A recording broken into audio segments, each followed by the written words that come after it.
Okay, first things first, ADHD is not down to bad parenting. If I've lost you, I've lost you. But it's not caused by bad parenting, it's not brought on by bad parenting, and in the traditional rule of three, it's not something else negative by bad parenting. But what is absolutely certain is that it's not helped by, it's not assisted by, nor is it managed by bad parenting.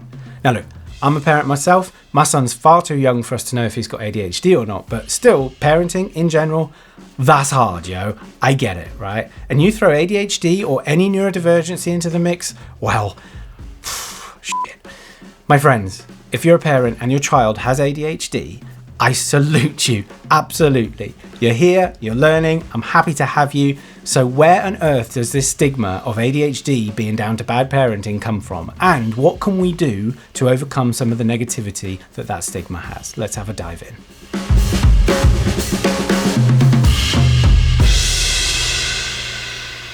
As I'm sure many of you already know, ADHD is a neurological developmental disorder which affects behaviour and executive function. That's the kind of scientific term that we use to describe our decision-making abilities. ADHD is predominantly diagnosed around the ages of between 7 and 9, although there have been diagnoses made earlier than that, and there have been diagnoses made later in life. This guy right here, 35 years old when I got my diagnosis, that was fun. ADHD is absolutely manageable and treatable in kids and adults alike. There are strong links to genetic components of ADHD. If one parent has it, there are some studies that suggest that the child has a ludicrously high chance of developing it, something like 50%. And if both parents have it, hello! Let's see what happens there. But do your own reading on that and take it all with a bit of a pinch of salt, because some people can develop it with no family history whatsoever. Well, no recorded family history anyway. I'm looking to you, Dad. And Mum now I think about it. Now, if you do want to know more about the basics of ADHD, then I've done a video on that, which is available from the pop-out banner in the corner there. Because we know that it's a developmental disorder, we can say with great certainty and great confidence that ADHD is not caused by bad parenting. Fact, okay? Absolute, true, literal fact. So where on earth does this ridiculous idea come from? Well, ignorance. Next. Ha.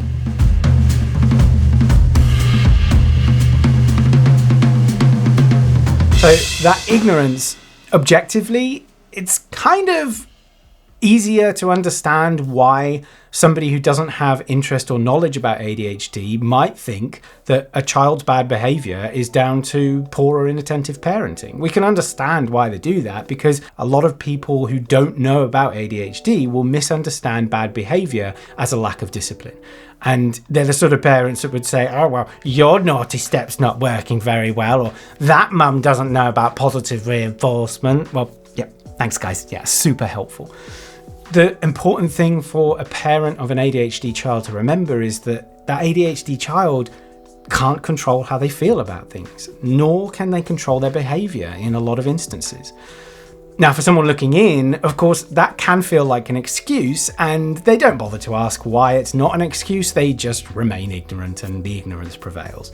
You could have 17 gold medals in parenting, 138 parenting awards, and qualifications at the wazoo. But if your kid literally can't decide which pair of shoes to wear, and then literally can't control how angry and frustrated they are about that, then what good are your awards to you now, man?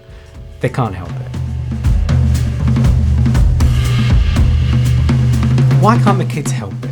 Well, the amazing thing about an ADHD brain, whatever age, is its processing ability. So much data gets crunched at incredible speeds in an ADHD brain. Our input filter is just full of massive holes and everything just comes in all the time, everything, right? It's actually one of the reasons why an ADHD child might kind of know what you're about to say even before you know what you're about to say. There's so much stuff that comes into our minds. It gives us this sort of superhuman ability to recognize patterns quickly and to kind of predict outcomes. So that coupled with a slightly wacky out there concept linkage system, that's what gives kids and adults with ADHD this sort of uncanny gift to solve complicated problems relatively quickly. Trouble is though, that high performance F1 engine that travels at incredible speeds, well, that's coupled together with pretty much the most pathetic push bike brakes you've ever seen in your life. There's just no way of stopping. And that filter, the one with the massive holes that lets so much stuff in, well, it's just as effective at letting all of those emotions and impulses right back out again. ADHD wreaks havoc with our emotions, and kids will naturally find this distressing because they don't have the language nor the life experience, usually, to communicate the distress that they're in and what sort of distress they're in. That can look very different in ADHD kids than it does in adults. And it can look very different in ADHD kids as it does in neurotypical children. So, a young person processing that data faster than a computer with little or no control over when that happens and how to stop it, or they can become very overwhelmed very quickly. And when that young person doesn't have any control over their emotional response to that, well, you're likely to see some kicking, crying, punching, moving around, not sitting still, shouting, rocking maniacally in the corner. The point is that all of this comes from a place of internal pain. Disciplining a young person with ADHD is kind of like getting an athlete to get straight back on the track a week after they've broken their leg. It's possible, but it's probably going to be damaging and quite painful. So what, we just let them act out? Kinda, yeah, but it's obviously not as simple as that. ADHD isn't an excuse for bad behaviour, but it is a reason. And as adults, we can take responsibility for our actions and we can make autonomous decisions on how to help ourselves. Meds, therapy, education, it all kind of goes to the same place, responsibility. Your incredible, amazing, wonderful handful of an ADHD child just doesn't have the ability to take full responsibility for themselves yet. But parents, that's our job. That's why we're here. And it's a tough road, I'm not going to lie. Schools are largely shocking at assisting ADHD students. Not all schools, but largely it's pretty bad. Therapy and private healthcare, that can be expensive for sure. And ultimately, you've got your own jobs and your own lives to live. It's very, very difficult. You can't possibly be in the 120,000 places that your ADHD child is at all times, the physical places that they are and the emotional places that they are. All we can do is pour our unconditional love into supporting our children the very best way we can. That's the foundation to providing a safe space for them to understand their own life experience. And how you do that is totally up to you, but you'll be glad to hear that there are a few practicalities and a few things that you can do to help as well. We can source and organise the sort of support that they will benefit from.